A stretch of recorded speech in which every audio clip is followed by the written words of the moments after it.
Welcome to Samba Samba. Enjoy the video. Start by measuring all ingredients precisely.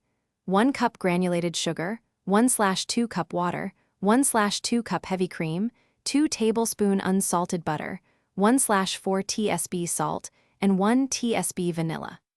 Use a heavy-bottomed 2-quart saucepan to prevent hot spots and a candy thermometer that reads to 400 degrees F for accurate temperature control. Place a small bowl of ice water nearby to test doneness if desired, and prepare a clean heat-proof jar with a tight lid for hot syrup transfer. Do not leave unattended once heating begins. Pour 1 cup granulated sugar and 1/2 cup water into the saucepan and gently heat over medium without stirring. Swirl the pan occasionally until the mixture clears and then begins to caramelize. Watch color closely and cook to a deep amber stage, roughly 320 degrees F on your candy thermometer, which takes about 8 to 12 minutes depending on stove power.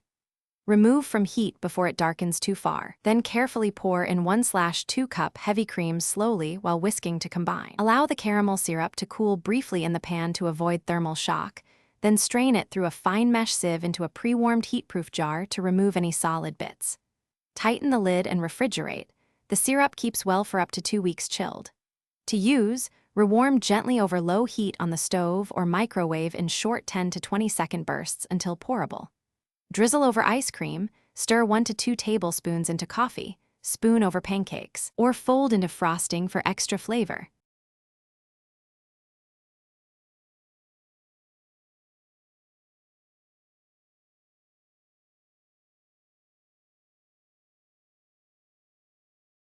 Thanks for watching.